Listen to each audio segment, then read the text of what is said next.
the earth-shattering magnitude of this moment.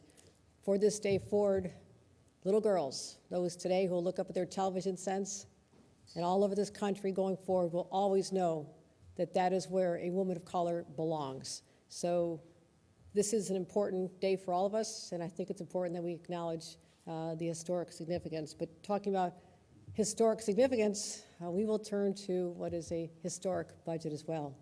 I want to acknowledge the people who have joined me here today, but I also recognize my team in a couple of minutes. Robert Mojica, the director of the New York State Division of the Budget. We had a lot of conversations, got to know each other very well through this process. We're still talking to each other, right, Robert? Okay, it's all good. And I want to thank you for bringing the historic perspective, the depth of knowledge, and your entire team who continue to work through the night tonight to wrap this up, but I want to thank them as well. Also want to recognize my Lieutenant Governor, Brian Benjamin.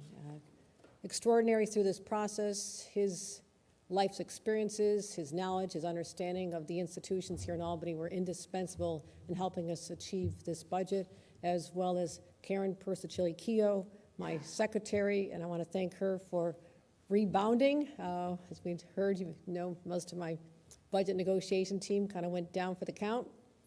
And as we wish them well on Zoom calls, they persevered with fevers and illness, as some of them are still doing, never relenting in their quest to help us achieve this very moment. So it's taken a little extra time. I appreciate everybody's patience, but I will tell you it was worth the time to get this right for New Yorkers. And I wanted to also at this moment to share where we are. We have come to a conceptual agreement in the fiscal year 23 budget.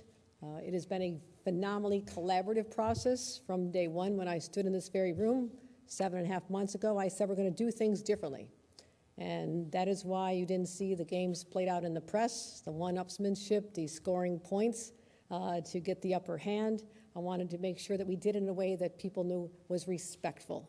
And to be able to still call them not just my partners, but my friends, I want to thank the Majority Leader, Andre Stewart-Cousins, for her incredible work representing her conference, her caucus, her legislative body so very well as our Speaker, Carl Heastie, again, tremendous advocate and champion for the people he represents as the Speaker of the New York State Assembly.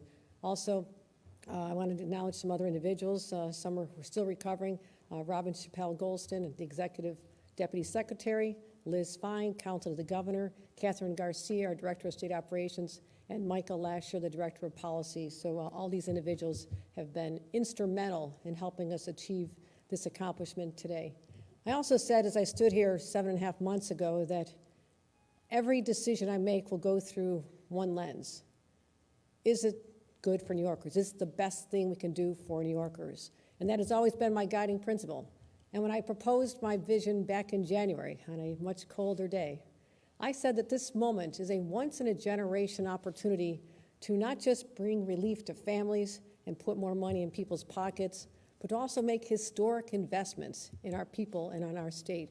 And that's exactly what we've been working on day and night for weeks now to craft a budget that does just that. So again, I'm forever grateful to the effort that went into this document, which will be wrapped up in the next day and a half or so, hopefully sooner.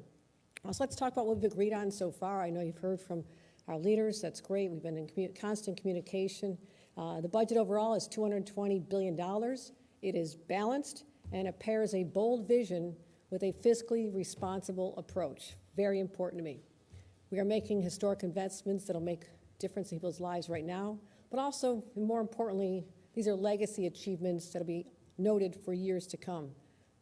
Critically important based on how we saw ourselves become very vulnerable to a pandemic 2 years ago last month. We realized that the federal government bailed us out. Had it not been for the leadership of people later last year, President Biden, as well as Majority Leader Chuck Schumer, New York's own, we would not have had the resources to get out of a very difficult situation. With that knowledge, I knew that I had to ensure, we all had to ensure, that should this happen again, similar circumstances, or any cataclysmic event occurs, we cannot always rely on Washington to bail us out. That is why we are depositing, leading up to an historic amount of money, a record 15% of state operating funds will be in reserves. The 4% reserves that I inherited did not prepare us for the uncertainties of the future. I balanced a lot of budgets in my municipal work, 14 years on a local government, but every one of us, every year, we achieved those numbers to ensure we had the ability to be resilient and be able to fight back against whatever the winds would bring us. But I would say don't take that fiscal prudence for a lack of ambition. We're showing that we can tackle the big issues facing New Yorkers, especially the issues that many of our families are enduring right now, the issues that stress them out at night and cause them hard to get back to sleep when they wake up and think about the pile of bills on the kitchen table. So let's talk about some of those issues. Again, many families have suffered like that for a time, but everything has been hyper-exacerbated because of the persistent pandemic over these last 2 years. And on top of all of this, inflation had already started creeping up. Price of milk was going up, price of houses were going up, rental units were going up, everything was just going up and up. And now we have the gas. We understand what happened. We understand the necessity of stopping Russian oil from coming into our reserves. And I applaud everything President Biden has done to show that we are willing to stand with the Ukrainian people as they are under assault by a war criminal. But now we have to look at our people, where they are, meet them where they are right now at this time of great stress. This budget will put more money back in people's pockets. We all wanted to make sure that that was the outcome and lift those who've been hardest hit. Therefore, we are providing tax relief for middle-class families, as well as a new property tax credit for middle-income households, an investment of $2.2 billion that'll help approximately 2.5 million homeowners. This, overall, the budget will give tax relief to 6.1 million homeowners. And as we tackle rising fuel prices, something that was constantly at the table as I spoke to the leaders about what we can do to give people just a break. People just feel like they're never getting ahead. And they have to know that their elected leaders have listened to them. That's why we are going to suspend from June 1st till December 31st the state sales tax on fuel, which will result in an estimated $585 million in relief for working families and businesses across our state. On top of that, we're already having conversations with counties, asking them if they will consider doing the same. So the cumulative effect is very impactful for people as they go to the pump and have that sense of stress in their chest when they think about the cost of the gas as they try to figure out if they're going to be able to afford it for the day. Our small businesses as well have been hit so hard by this pandemic. Sadly, many did not return. Small businesses, especially restaurants, just couldn't hold on during that time. And we hear their voices, especially as I've traveled across the state during the pandemic and afterward. Many companies, many small businesses have had to make tough financial decisions just to keep their workers safe under rules that we put in place because the pandemic was not over. And so we have to keep them alive. They had the personality and the charm to our communities. We have to make sure they keep their doors open. So we're launching a new tax relief program to help offset COVID-19 related costs. And we know what those are, whether it's getting a different environment in the workplace to make it safer, amassing different equipment and protective materials, testing kits, which are very critically important, home testing kits, as well as any changes they had to make to their exterior. You know, we saw the advent of many outdoor dining facilities that on their taxes, they'll be able to take a tax credit, offset those costs, again, putting more money back in their pockets for expenses that they never could have foreseen. This is a $250 million program to help it bring additional relief for small businesses. But also, we want to continue bringing relief to those mom and pop small businesses and local restaurants. I was a waitress for a long time, 5 years, and I know how hard it is to hang on. They really bore the brunt of shutdowns and pandemic restrictions. So effective upon signing the budget, which I hope happens really soon, we'll immediately legalize the sale of to-go alcoholic drinks. First round is for the LCA. We'll have them shipped up there, but make sure you have some food with it as well. And I think all the team that's been working literally around the clock, they are looking forward to just having a little bit of relief. At the same time, helping our businesses that have been struggling for a long time. And I think this will be a very popular change for the people who wondered why it went away. And also, let's reflect back on how the pandemic changed our perspective of the healthcare system overall. The healthcare system depends on a strong, stable, and equitable healthcare system. And at the very foundation of this are healthcare workers. And we now have a crisis where healthcare workers who've been asked to do the impossible, literally 2 years after it started, still having to deal with patients and wondering why people aren't vaccinated to protect themselves and just dealing with so much stress in their own lives. We've lost a lot of them. We cannot continue to have the healthcare services that New Yorkers deserve under these circumstances. So to stop the hemorrhaging of healthcare workers, let's start by stop talking about we owe them a debt of gratitude and pay them some of that debt. That means dedicating in this budget $1.2 billion for frontline healthcare worker bonuses. And also, we've heard a lot about our home healthcare aides and workers.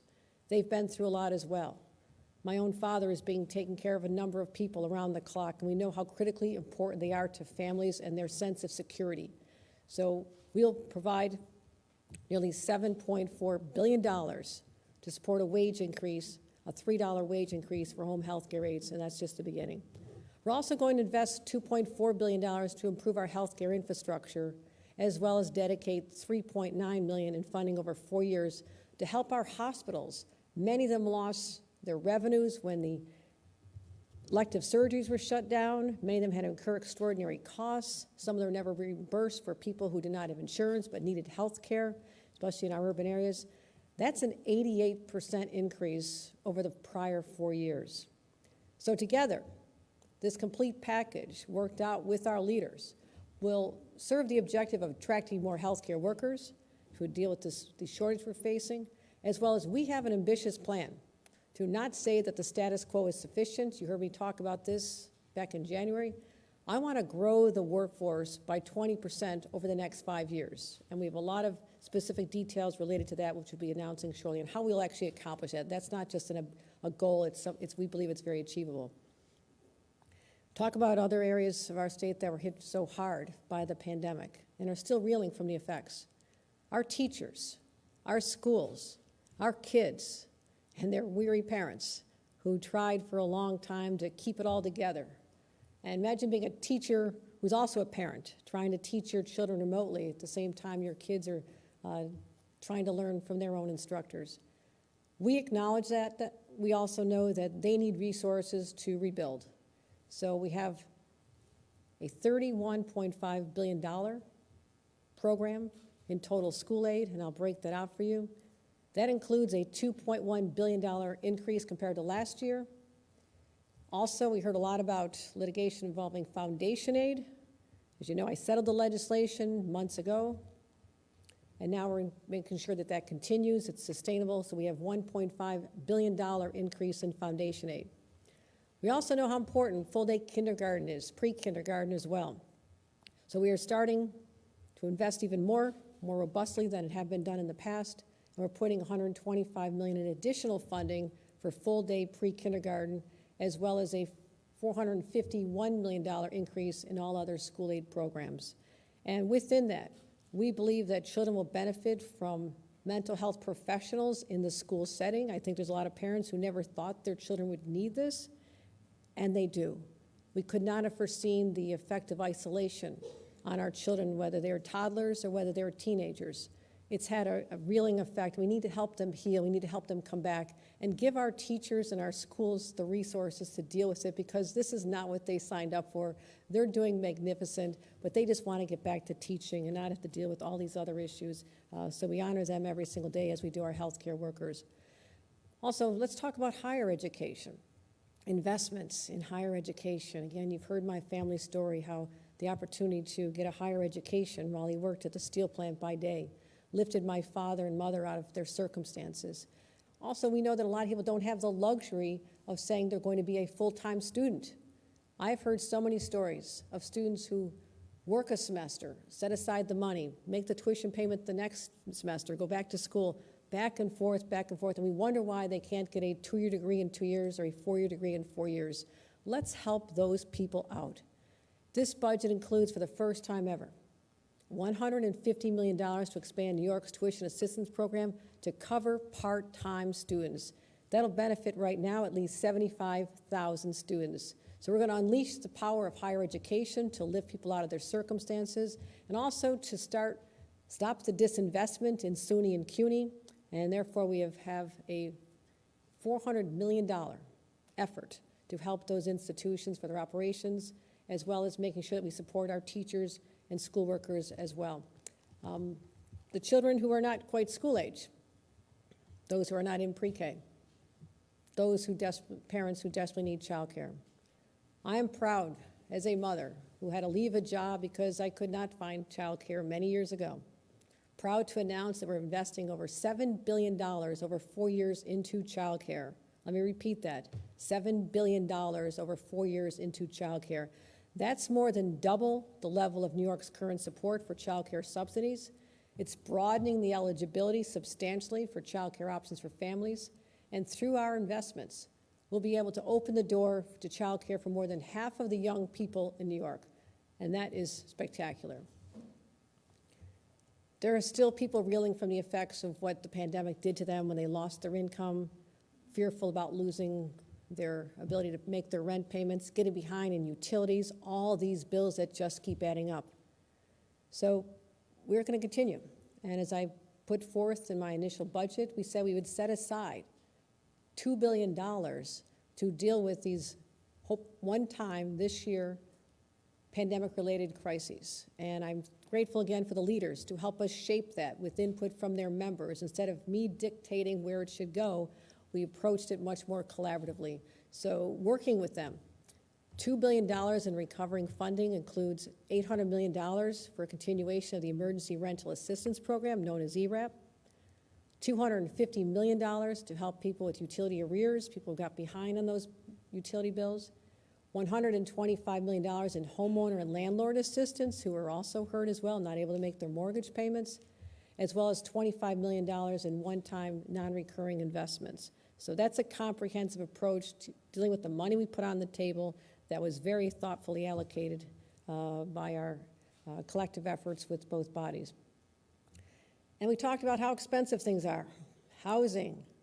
This is not new, but it has gotten much, much worse. And that is why I announced in my budget a $25 billion 5-year housing plan that'll create and preserve over 100,000 affordable homes. And we talk about people in need of mental health services and supportive services. This includes 10,000 homes with support services for vulnerable populations.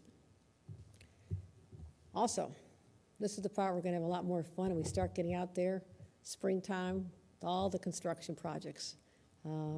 I know that the building trades and our construction workers are very excited about, again, I use the word historic a lot because it is historic. This is a record $32.8 billion in a 5-year transportation infrastructure plan.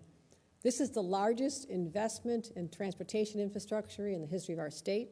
It's also a 40% increase over the prior 5-year plan.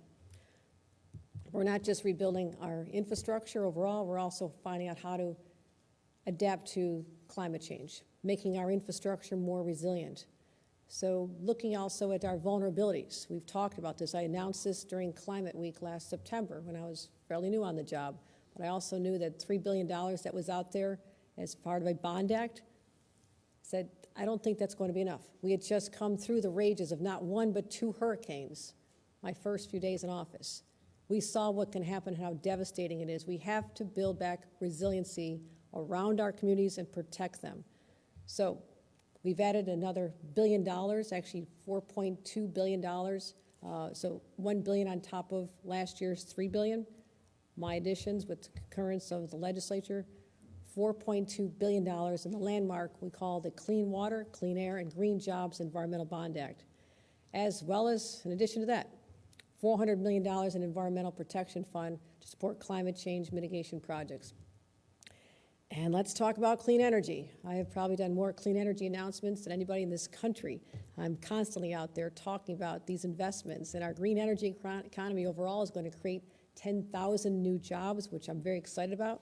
So it comes down to the training programs, the workforce development programs, making sure that people can transition from their current jobs if they're if they need to, into transition to clean energy jobs. So we are going to be following up on my promise to have a $500 million investment, especially in our offshore wind opportunity.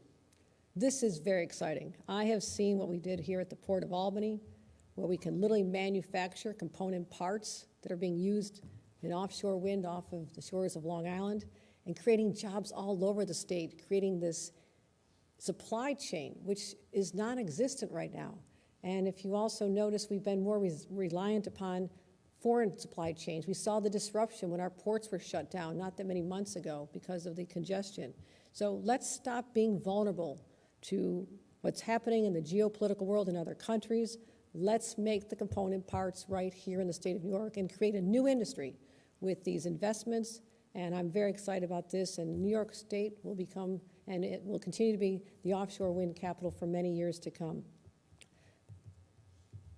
Also, I keep hearkening back to what I said months ago. It seems like it was yesterday. I said that ethical governing would be a hallmark of my administration, that we'd change the culture here in Albany.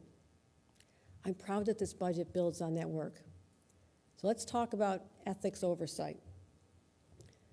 One way we can restore trust in government is to address the existing system. I'll be repealing the structurally broken Joint Commission on Public Ethics and instead replacing with a transparent and accountable Commission on Ethics and Lobbying in Government. The commission is made up of 11 members, nominated by the Governor, Senate, Assembly, newly added Comptroller, and Attorney General, and they can make recommendations to law school deans or their designee. So there's another layer of scrutiny. Instead of people handpicking their appointees, the law school deans can give their approval or denial. It is not a rubber stamp. It is a different way of doing it. And the process of getting here was collaborative. And I want to thank many of the good government organizations who partnered with us to achieve major ethics overhaul, as well as including that votes are subject to FOIL and opens meetings law. More changes on the way. We'll be explaining how that works shortly.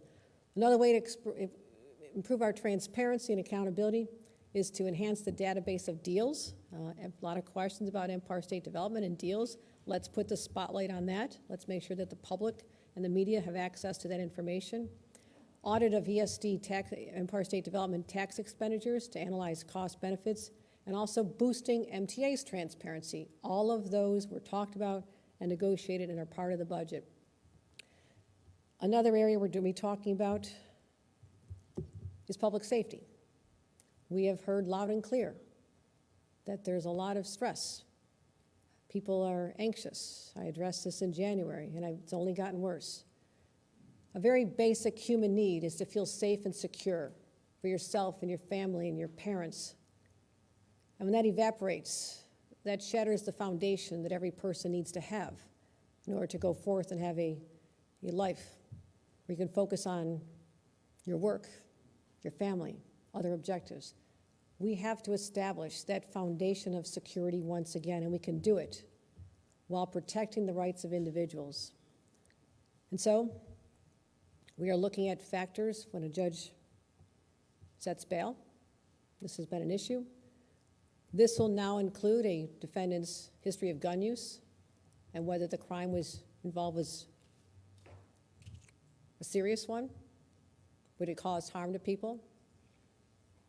And I want to say, as I mentioned in an op-ed that I wrote with the Lieutenant Governor just a few short weeks ago, as we explained our objectives in tackling this very complicated issue that has a lot of feeling associated with it on both sides. We're not here to undo the progress that was made in the past. Never been my objective, never will be. But I also said we have to realize there are areas where improvements can and need to be made. And so to the New Yorkers who are concerned about the rise in crime, we have put forth a comprehensive package that again achieves continuing the progress we've made in the past to make sure our criminal justice system is fair, and we are not moving backwards. We are moving forward with a thoughtful approach. We'll be protecting victims of domestic violence and hate crimes. We'll close loopholes in the discovery law that led to the unnecessary dismissal of too many cases. We're going to allow police to make arrests for hate crimes. As I mentioned, let's talk about bail again. We are now, for the first time, going to allow judges to set bail for gun charges that were previously subject only to release. Also adding factors that a judge must consider. As I mentioned, closing some problematic loopholes on raise the age and discovery, making Kendra's law more effective, all in the interest of making a safer and more just New York. Importantly now, we also have to address the increase in gun trafficking. You'll be seeing reports in a matter of days of the work that's been done by the Joint Interstate Commission that I established in January to have collaboration between our major cities in New York and in the New York Northeast, Boston, New York City, state police, as well as 9 states who are participating in this effort. You'll be seeing those numbers shortly. We also had to change the laws to make it easier to crack down and prosecute illegal gun sales. We also have to stop something that was mentioned in the news this morning, the cycle of repeat offenders. We have to allow police to be able to arrest those who repeatedly commit serious crimes, and rather than just receiving a desk appearance. And we're also going to make more repeat offenses eligible for bail. But also there's an obligation on our part to not just make those kind of changes, but to balance the other side of the equation as well. Invest in resources for those who need it most. Invest in the mental health infrastructure to give people what they need. Provide resources to the district attorneys who are absolutely overwhelmed with the responsibilities that are now before them. And public defenders, so working together they can ensure a more perfect, a more fair system of justice. So these are meaningful and significant changes to our public safety laws. There's much more detail which we can outline for you on paper. We look forward to doing that. But it's an important step toward giving our local leaders the changes that are needed to make our communities, their communities as well, safer. But we're not stopping there.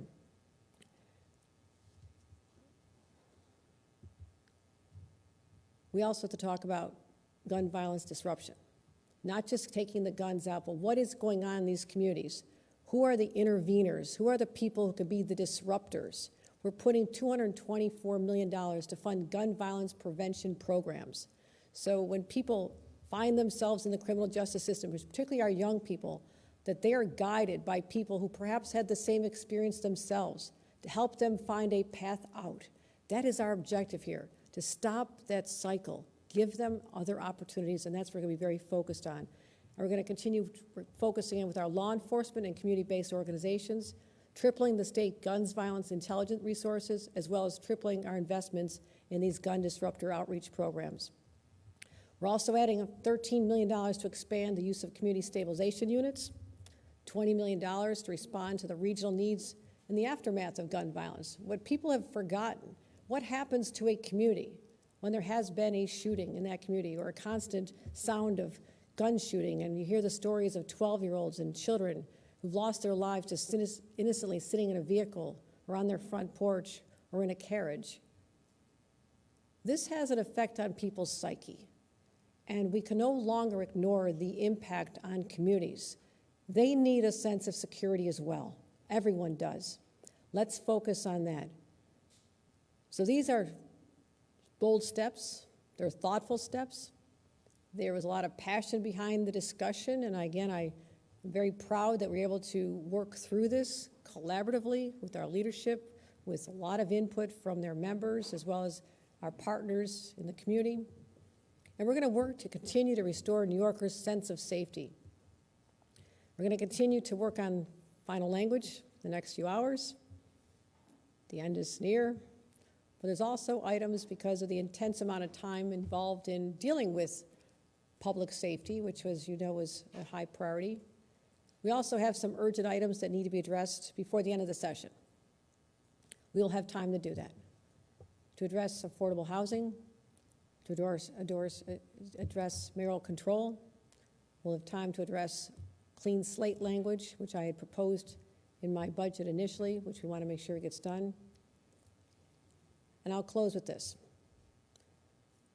During my State of the State, I called for a new version of the American dream, a better, fairer, more inclusive version that I call the New York dream. This budget is a blueprint for the future. It is an embodiment of that dream. And not only are we going to recover from the ravages of a pandemic, we're going to emerge from it even stronger. That was my promise to you then. And now with this budget, in the final hours, I know that this budget is going to be part of what's going to lead us forward. And we will have, with this budget, and the relationships that were cemented working through this process in a collaborative, respectful way, we will now be able to usher in a new era for New York, where everyone is treated equally and fairly, access to the same opportunities to prosper, and we are going to continue when we leave here working around the clock to achieve that dream and reality for all New Yorkers. Thank you very much. I want to ask you about the Bills Stadium. It seemed to cause some controversy during these discussions as they were ongoing. Do you regret the manner in which you announced it, and what does the final financing package for it look like? A lot of things on life I can't control, including timing. I believe this was explained that the NFL, which was going to make a sizable contribution to the overall cost, was meeting on March 28th. We had to know what their deal was in order for us to say that we're ready to go forward. Could have been done earlier, but it wasn't. That was their annual meeting, so that was the timing on that. And how will it be financed in this budget? We have a dedicated fund set up, the Gaming Settlement Proceeds Fund, is that what we're calling it? It's a settlement proceeds fund, yes. A settlement fund that was established with the proceeds that we were able to derive from the resolution of a lengthy litigation process involving the 3 casinos established in Western New York. That money had been not collected for many, many years. Again, this was not taxpayer dollars. This was money generated from casino revenues, from the people who live in those communities. And so setting that forth and allocating about $182 million, $182 million from that to offset the state's contribution of $600 million to a $1.4 billion initiative, drops down our share to, as I mentioned, 182. So that'll be reflected in the budget. The total amount, 600, will be reflected. And also, there's some question about whether or not there's escalation costs, whether the state's on the hook for any increases. No, I firmly negotiated that would not be part of it. So we're through that, and I do appreciate the support and the energy behind the conversations. There was a lot of passion. This is a regional priority for part of our state. We also have many other regional priorities that we're addressing for other parts of the state too. We'll be able to share those with the public, and I'm really looking forward to leaving here, number one, but also getting on the road and going out to other parts of the state to talk about what we're doing for other parts of the state. Yes. Governor, when it comes to Kendra's law, is that something that's going to be part of the budget? Mental health advocates are worried that proposed expansion will violate New Yorkers' rights and lead to continuously approved orders of involuntary commitment. This is part of the conversation to address the situation which has unfolded, particularly in the city of New York. We have had close collaboration with everyone involved in this, and there is language that addresses this, but not sacrificing the rights of individuals, but focusing on public safety and making sure people get the medical attention they need. And as part of my budget, you're hearing that this is just an overview. We can provide, and it'll take much longer, and I'll have Robert and the rest of my team involved in literally point by point laying this out, because we're just still, it's at 3 a.m, we're still working out details, now. But we are going to make sure that there are over 1,000 psychiatric beds available, because there are people that need care, they need attention, they need to be on a path to recovery, and they can't get it as long as there's beds that are not available in a place that can be helpful to them. And so we're focused on their lives and their quality of life and their ability to heal. So that's an important part of what we've been talking about. Governor, what do you say to immigrant communities that are dissatisfied that undocumented children were left out of this child care expansion? And could you confirm the final details about coverage for all and it only involving people, undocumented people that are over 65 years old? Well, I'll start with that, because right now, undocumented individuals have available to them the ability to get emergency health care in hospitals. There are about 300,000 people who signed up and take advantage of that service, so that is out there already. And truly more could sign up, and I hope the advocates know that could actually has more capacity, so there should be more for people. So people do get services. It's not ideal, but it is better than having no services. That's available now. Right now, children up to the age of 19 are covered. Undocumented children right now get health care coverage in our state, so that is also a category that are covered. But what came to my attention was the fact that new mothers who get medical care up until the birth of a child, pregnant mothers, they get nothing when the baby's born. It cuts off. And I've had a couple of kids, and I know you need follow-up visits, and you need attention, and sometimes there's complications. So we actually put in our budget, which I thought was, compassionate, funding, first time ever, services for the first year of a mother's postpartum experience, for first year life, year of the baby. But also, I know there was a lot of interest in trying to have this cover everyone. What we also said was that we would reach out to the federal government and ask for a waiver, which right now prevents there to be coverage for undocumented individuals based on federal law under the essential plan. So we said, give us time to let this play out. But in the meantime, I was thoughtful, again, with an elderly father who needs a lot of health care services. Who else is the most vulnerable? Who can we help now before we get this other area resolved? And we said, how about people over 65? Let's make sure that they have services. So we have not done this before. And I know the advocates will recognize that this has been talked about a long time, doing anything. And we're the first administration that actually listened and did something. And I think people, as we talk about how this unfolds over the next year and next year's budget, what the state of play. And childcare, you also mentioned childcare. I don't forget anything. We don't have universal childcare for documented children. We expanded, but we don't have a program now that they're being left out of at all. So I think that's just an important point to make to everybody. This one is for both you and for the Lieutenant Governor. The opponents of further changes to bail reform have said up to this point, and will likely continue to say, that it will be an evil if it leads to additional minorities being incarcerated. Is your position that that will not happen, or that if it does happen, because police chiefs will often say that the calls for service are coming from minority communities, if it does happen, are there reasons that don't have to do with a broken system for that taking place, or do you think that is not going to happen? I can't stand here and say that someone who has been accused of a serious crime or commits a crime over and over and over, especially the retail theft that is just so hard for our hard-hit businesses, that people, the stories are legendary and actually rather shocking. There will be consequences for people in those situations.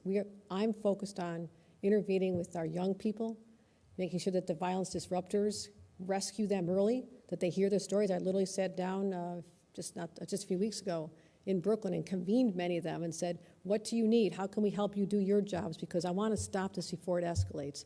So there are opportunities for us to be smart, provide alternative programs, create jobs and opportunities. But yes, ultimately I need to protect the people in all communities, in communities of color and everywhere. People need protection, and we believe that these common sense changes, again, we're not undoing bail reform, we're just saying, where are some of the weaknesses? What can be bolstered? What offenses would people think should be covered?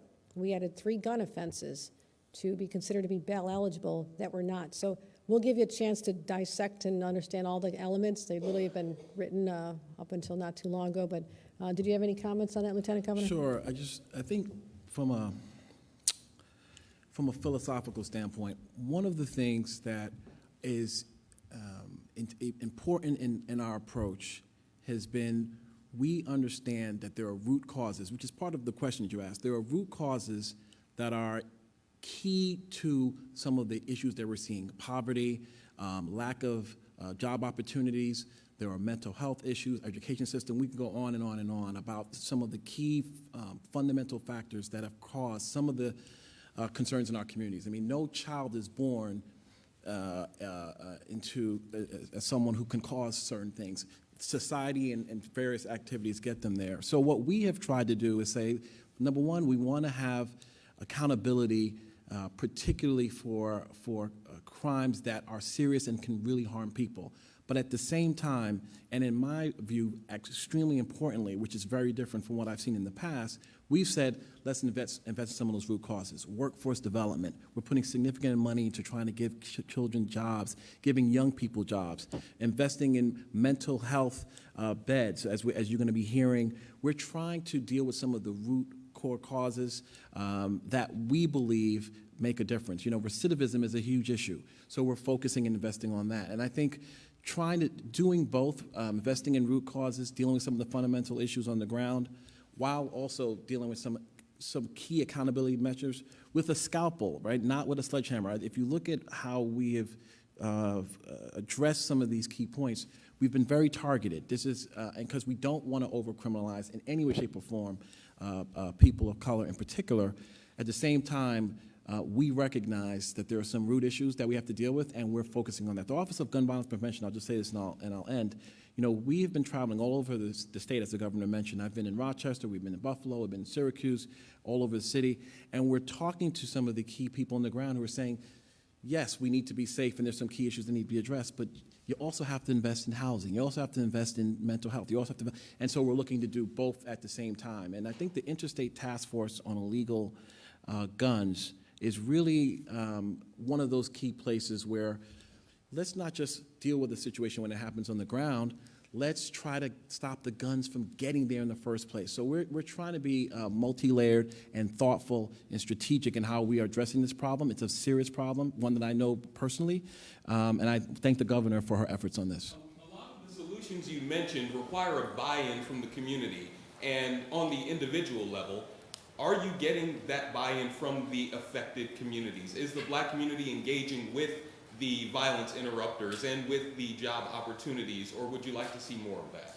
We'd like to see more of that, and that's what we're looking to do. That's why the governor has introduced an Office of Gun Violence Prevention that is going to be focused specifically on this effort. $224 million that is going to go towards investing in root causes, working with communities. I remember we were just in Rochester, and there were some snug groups and some church leaders who hadn't communicated in the way they should before. So we're helping to create collaboration, bringing people together, and providing resources and investments from the top down to say, listen, this is a problem we have to deal with together.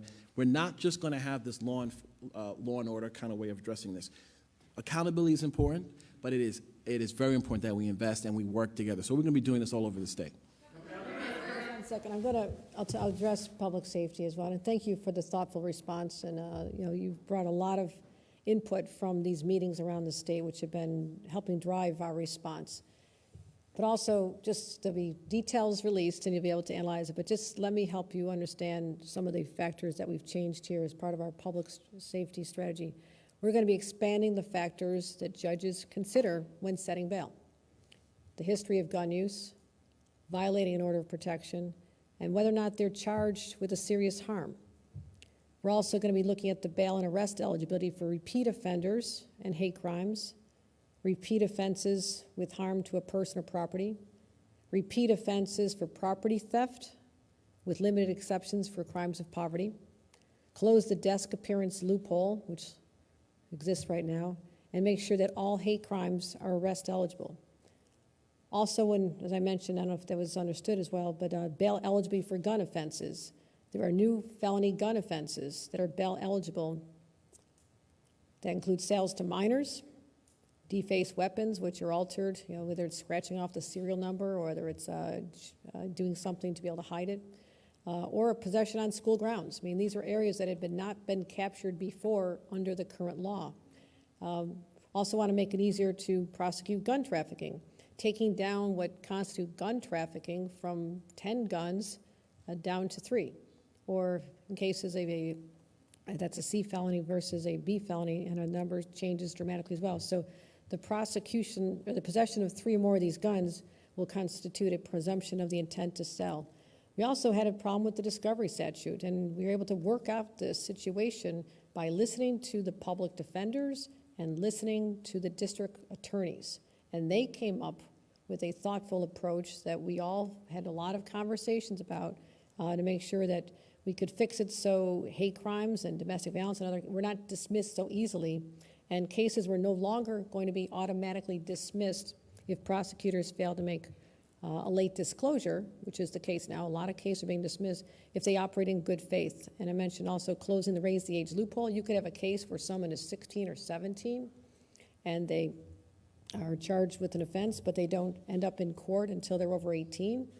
That's sort of limbo here, and the cases were dismissed. So there were areas which just needed some fixing, and as well as mentioning some of the other areas, but we're just making it harder to traffic in illegal guns. I want those guns off the streets. I want to stop this the cycle of violence and stop the headlines that are talking about lives being destroyed, especially children, and these are primarily occurring in communities of color.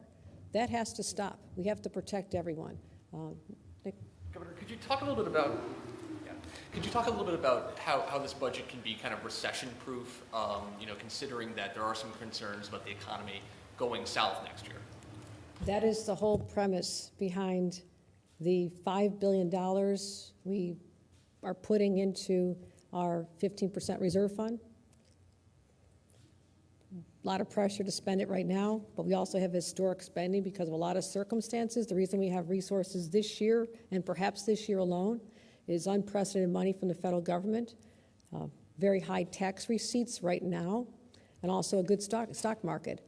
All of those are volatile, especially the money coming in from the federal government. That's why we had to be very fiscally prudent while not giving up our bold vision, setting aside the money. So that's how we help the future budgets not be hit by a loss in revenue, because we've been able to expand critical programs that have been underfunded for a long time. We are changing people's lives with this document, with this budget. But we also don't want to get into a situation where 3 to 5 years down the road, there have to be rollbacks. That's how you manage money. That's how people manage their households. That's how you manage a business. That's how we should manage state government. What's up, the additional $4 billion though, now of course the budget proposal is $220, in January it was $216. Where did that $4 billion come from? Was it raising taxes? Did it come out of the reserves? And then also wondering if you could respond to, will Brian Benjamin remain on your ticket? Have you lost confidence in him? And also a question for the Lieutenant Governor. Do you regret not informing the Governor about the subpoenas that were your campaign received before you started your job as Lieutenant Governor? I have utmost confidence in my Lieutenant Governor. This is an independent investigation related to other people, and he's fully cooperating. Well, but he is my running mate. Okay, go ahead. Let me answer a question. So the state police did a thorough investigation. I participated in that, and the state police gave a recommendation to the governor, and that was the process. And that's typically the process for any for appointments. So I followed the process as it was supposed to be followed. Why didn't you tell the governor? If you knew you had a subpoena, why didn't you just tell her she was making you the Lieutenant Governor? I mean, it seems like it would have come out at some point, right? So again, the process was I dealt with the state police. That was the process, and I spoke to them. I dealt with them, and they made a recommendation to the governor. Because you didn't tell them. I did not say that. I did not say that. That you're. It was like a box that said, is there like a regulatory agency? So, I don't know if you want me to go back and forth. I will tell you that the It's not question you answered, or the question you asked before this, is the one that New Yorkers want to hear, and I'm happy to address that right now. How is that $4 billion being spent to lift people up, better their lives, and help them get through this pandemic? We had said back in January that instead of me designating where $2 billion of this one-time pandemic relief, and again, this is for this year only, this is not continuing to next year, how it should be spent. We had ideas. We knew programs that were needed to continue to be funded, whether it's ERAP, whether it's utility arrears, whether it's people helping them get through all sorts of circumstances. And we decided to just do things differently here in Albany and say, let's put that $2 billion unrestricted on the table and have conversations with the leader of the Senate and the leader of the Assembly, the Speaker, and that's what we did. So those are the programs I outlined, $850 million for ERAP, and I have a whole series of initiatives. The additional is support that was asked for a whole host of initiatives, building up SUNY and CUNY even more than our funding. The child care additions that we wanted to make, I had proposed $1.4 billion in child care after very spirited conversations, a lot of people, hearing from people. This is what the process is, listening to people. That's how we do it. They wanted more money for those areas, pre-K. Robert, is there anything else that was sort of? No, just on the financing, which you asked, right? So as the governor mentioned, she set aside $2 billion in her budget. In addition, we had a consensus revenue forecasting process where, with the legislature, we agreed that there was $1.2 billion in additional revenues on top of that. And then when we closed out the fiscal year, there was additional surplus on top of that. So those resources together are what finance it, and it did not impact at all the reserve deposits. As the governor mentioned, we're also making a $5 billion deposit in the reserve fund. Governor, to follow up on Bernadette's question, have you or any member of your administration received a subpoena related to the fundraising investigation? And could you also explain why the undocumented children aren't eligible for the child care subsidy? Is there some sort of federal law that prevents that from happening? First question, no. Second question, what are the parameters of the child care money? It is federal money. Right, there is no, the subsidy program, the child care subsidy program is largely a federal program. The governor doubled the amount of state resources in that program in the executive budget. And yes, under federal law, right, they're not eligible. You cannot use the federal subsidies for that program. But again, I just want to address that. Again, this is a smaller population of children because they are eligible for the school age, the 3-year-old pre-K, the 4-year-old, which we are investing significantly in to make that available to undocumented and documented children. So they will be captured as we continue to expand and roll that out all over the state of New York. And so. Environmental advocates are blaming you for not pushing hard enough on a measure to electrify new buildings. What's your response, and will you continue to push for a ban on natural gas in new construction? And how has the opposition from labor unions and fossil fuel industry groups influenced your thinking on that? The old multi-part question here. Let me break it down for you. No, yes, and no. But I don't quote me on that. What I would say is to the advocates who've worked closely with us, I mean, they are very excited about my transformative clean energy initiatives, what we talked about, what we released back in September during Climate Week. It was, we had the administrator of the EPA with us on the rooftop of Javits, I recall, and they could not believe what we were doing to be nation leading in that space. And I know the advocates are very excited about the additional $1 billion that I put into the Bond Act, and they're working hard to make sure that gets over the finish line in November. We all have to work toward that objective. But also, for people who, this is policy and a budget, okay? We also have the rest of the session. As I mentioned, there's already some unfinished business that we'll be taking up. I mean, the legislators cannot wait to get back to work, I'm told, to work on the initiatives for the rest of the session. Again, the relationship has been established. A lot of people weren't used to, or understanding how I would approach things differently. I've had an opportunity to establish very clearly how we do things differently here in Albany. So we're going to roll up our sleeves between now and the end of session and work to achieve some of the issues that are still important to people. Some of them are very complex. And as I mentioned, we spent a lot of time working on some of the key issues that I wanted to have accomplished. And I appreciate the cooperation as people wanted my first budget as governor to be successful. So the advocates know we live to see another day, and those days are around the corner. That's been. Where are they priority for you or not? The gas ban on new construction? We're very interested in achieving those goals. Where are the other legislative leaders? Why aren't they here with you today? Because we had some very complicated issues to resolve. So this is not the normal cycle, as you understand, but they're all worth the effort. They were worth a slight delay, which this is the same day the budget finished a year ago. So we spent a lot of time together, constantly on the phone, talking, Zoom calls, conversations literally at 3 a.m. So I understand, we talked about, we wanted to take an opportunity here to have our conversation directly with you. They are presenting, the assembly's not quite finished, they're still working on it, so the leader in the Senate's at a different point. So the alternative was to wait even longer till we were all done with our responsibilities.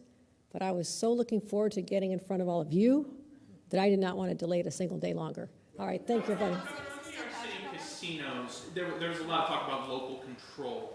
What is that going to look like in the final budget? There was talk about a 6-member panel. Are they going to have veto power over sites for New York City casinos? They'll be involved in the process because I do believe there should be local engagement, and they'll be part of the early siting discussions. But the process, this is again the give and take, and this is the beauty of the democratic process. That all of you, if you look closely, will realize has unfolded over the last few weeks. A lot of give and take on accomplishing important goals. I want to see the additional licenses for 3 casinos in the state of New York. In New York City, there was strong interest in having representation from the assembly member and the senator who represent an area where a site could go. With that, we realized that the mayor should have a say, the governor has a say, let me think who else is on our list. We had borough president and the city council member. Okay, so, thank you. So we put that in place. Again, upstate versus downstate, the city has a different interest. Upstate was very excited about this. The city has their process of evaluation of sites, and so we're going to let that unfold. Again, we heard from people. They want to make sure that this review committee has say, but also in terms of veto, does not have veto. Does not have. They're involved. They have to approve it, right? They have to approve the process before it goes further. Yeah. So it's maybe a majority. So you would need a majority approval early in the process from this board. What this does is it allows the community to be involved, to their elected leaders, and also stops people from spending a lot of time and energy on something that may not have the local support. But we believe that there is a strong interest and objective in creating thousands of jobs and having opportunities for downstate casinos. What happens if the board splits? If the board splits, Yeah, 6 members, correct? has to be 4 votes. 4, gotcha. How soon will we see the 3 downstate licenses? I'm sorry. There's the housing assistant program. Okay. All right, we've got 1 or 2 more. Governor, could you just explain a little bit about your strategy here in the negotiations, how you're trying to do it differently? Some legislators thought that the late ads that were brought to the table contributed to the late budget.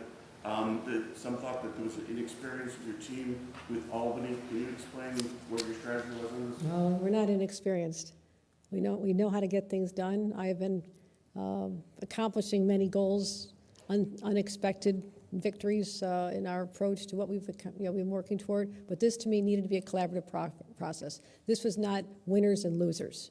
That is what I set out to do. This was not playing out in the press to get advantage by dissing one person's point of view and trying to score points.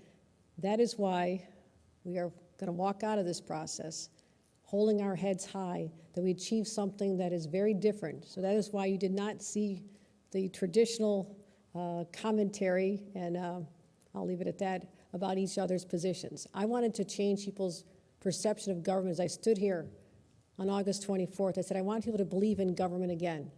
And they want to know that we roll up our sleeves and work for them and don't fight each other. So that is what I believe we've achieved. My team is second to none. Even with COVID, I will stack them up against anybody any day. I really will. They were thoughtful. They also embraced my different approach to this. I know how to be combative. I did not need to be combative to achieve this.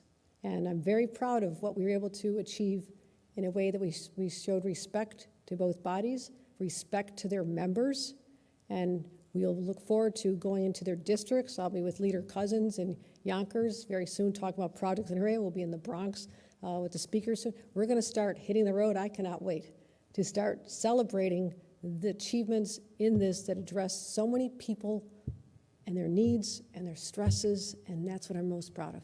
Governor, how much money are New Yorkers going to be saving in there for a gallon of gas now? And is the housing assistant voucher program in the budget? It is not in the budget, and they'll be saving 16 cents per. We're suspending the state sales tax. 16 cents, state sales tax and the motor tax. We're also having conversations with the county county executives around the state, encouraging them to do the same, so there is a bigger impact that you feel. And as I mentioned, you notice what I think 4 states have taken action. 4 states out of all the states have taken some proactive step toward dealing with the escalating cost of gas at the pump. Florida, interestingly, says theirs doesn't go into effect until October. They must know what the future is going to bring. And then other states have done it for 30 days. So we decided that we'd give that longer sense of people understanding that we will absorb this with the resources we have and not underfund existing programs, but absorb it with what we have to give people a relief. And to do a short term, which was also debated, 2-3 months, then what you have is the spectacle of people at the start of the summer driving season when different blends of gas increase the prices, and all of a sudden, when we restore the taxes at that time, that's a hard hit for people. And I don't know that this is going to be resolved by then. So I know people are going to appreciate this. And again, working with the counties, they are willing to collaborate and do the same, because our sales tax is capped at $2. It does not continue to escalate. Counties do not have a cap, so there is a windfall in that sense. As the cost of gas goes higher, they bring in even more in their sales tax revenues. So we're just looking to give people relief. Property taxes, making sure that we have the money to give people the rebates, the middle class tax cut. I believe it's $1.2 billion, rolling that out sooner. So now we're gonna, and we'll find other ways. We'll come up with other ideas between now and the end of session to stop the assault on middle class families, because they have suffered enough. All right, thank you, everybody.